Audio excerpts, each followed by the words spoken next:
to take a break from all that connecting up, it's like part of what I'm trying to do is to figure out what I have, what I've developed, what I'm developing, what I can do, and how does this tie into like economics, my life, my future, my decisions, my opportunities, and then it ties into those of other people as well. And this is something where I'm trying to like apply this concept of reality living, and using art and video and photography and recording as a means of both reflecting on the scenes that one plays out in one's own life, and even like the sort of mental scenes one plays out in like a conversation, and like the sort of dialogue interactions a person has with another person, or like in this case I'm talking like to myself, to a camera, and to whoever may end up watching this in the end. And it's like this here now is a scene in my life. I'm engaging in certain mental processes and calculations and connecting things together. But it's like without the camera and without the ability to review this later and potentially share it with people, it puts me in a lot different situation. It's like, and that's been part of the thing I've struggled with in life, is this sort of uncertainty over like kind of who I am, and kind of because of my sort of intuitive and cloud cuckoo lander ADD, like concept oriented abstract approach to like cognition and sort of my temperament, and my interest in life that's not just misery, and hopelessness and despair and eating. That's something I'm kind of trying to develop us into a kind of a speech almost, like or a platform, because it's like there really is like this whole thing of like, of course people need to eat, and there's like basic necessities like shelter and all this stuff, but a lot of times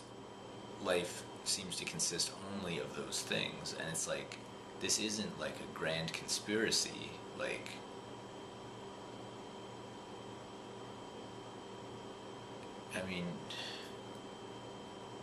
the conspiracy is like how many people seem to believe in certain things, that they come to believe based on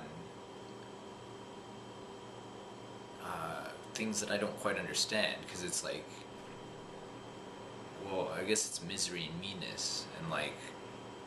I don't know, it's complicated. It's really complicated to make sense of the world without taking a historical perspective on it and looking at where did all this stuff come from. Because in this day and age, it's like, why did I experience my parents as being the way they were, when it's like I'm capable of seeing like so much more than them. And it's like, a big part of the reason is not just like my temperament or something, or intelligence or something, but it's really like the media I've absorbed that reflects back a lot of these things, ridicules various things, and provides tools for making sense of like the dialogue that exists and so on, and things I've read and so on. And there are certain points where there are a lot of points of reference where I picked up like kind of tools toward making sense of like, why are things the way they are, and why are there seemingly these messages that would imply that I should be working at a grocery store for my entire life. It's like,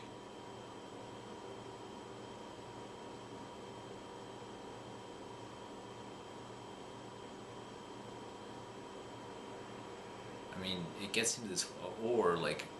there are these concepts of like marrying into money, or marrying into like security or whatever.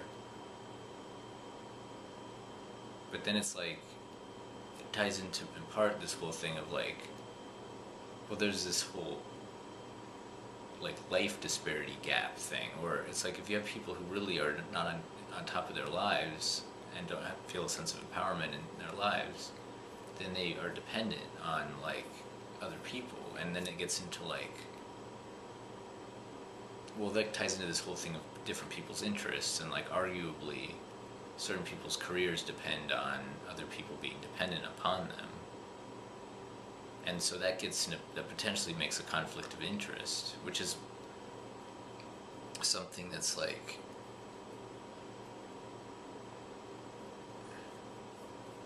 that's like a tricky thing. I mean, that would be an interesting thing to explore in video, or in like fiction, or reality fiction, or whatever, or fictional reality. But like, I mean, that's the thing though, is it gets complicated when you're pulling like real people's actual interests on camera. It's like it requires them to take a different sort of perspective on a lot of their life and so on. It's like that's part of this whole process of like fame, is like coming to terms with like the fact that it's like it changes the game in terms of like what other people can say and all this stuff. But it's like there's value in even being completely anonymous. There's value in kind of like coming to see your life as like a reality show, but it requires picking up tools like from these different approaches, including things discussed on TV tropes and so on. And it gets into this whole, to tie back to like theme parks and Disney and so on, it ties into this whole sort of worldview where you can achieve anything and all this stuff. But then it's like I saw this video on Confessions of a Disney Employee. And it's like this guy Swoozy talks about his experiences at Disney, and it's like a really interesting video, and he talks about the nature of the employees there. And it's like, it's kind of interesting, like you have people grow up watching Disney and they get a job there, and it's like, what is the relationship between what's on television and like the behind the scenes stuff? And it's like, in real life, like, is life really like the way it is presented on these TV shows? But yet increasingly like elements of real life are woven into like Disney and Nickelodeon shows. So it's like, it gets into some of these questions about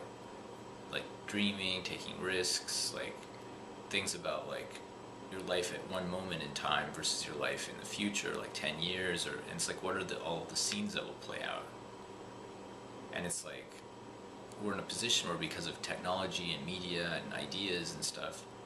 and like Project Imagination and so on, and like Randy Pausch and like concepts like achieve your childhood dreams, that also implies as a child like achieving it's like, how do you process through at whatever age? You can come up with dreams, but it's like you might or might not want to pursue that exact dream in the end. It's like you could have an idea at one point, but then it's like maybe it needs some adjustment or whatever, or it's like no longer suitable for you at a later time. And it's like, I mean, this gets into like this whole sort of creative brainstorming process of like, that's really useful in a lot of cases. And it's like, how can people engage in this process, not just creative brainstorming, but also reflection and learning based on their own self, their behavior, what they want, what they're trying to get, and same thing with other people. And it's like, how can I weave this into like it's like a story-based learning experience, and it's an immersive learning experience, and it partly ties into this whole concept of like making sense of life as a whole. What can life consist of? And including making sense of like the dark sides of oneself and even maybe other people. But like it gets into like learning how these aesthetic abstractions work, and a lot of these concepts like dystopia are pulled based on selecting certain aspects of real life that aren't all inclusive. And so this gets into like how I want to make video and communicate about TV tropes, about these other points of reference, and like this concept of imagination. It's like Project Imagination applied to real life, but it's like in the context of like extreme global danger on certain levels and threats, but it's like also prospect for positivity. And then it's like, this also gets into like how individual people's psyches work, different parts of one's psyche, the whole issue of like how people tend to have certain elements of their psyche and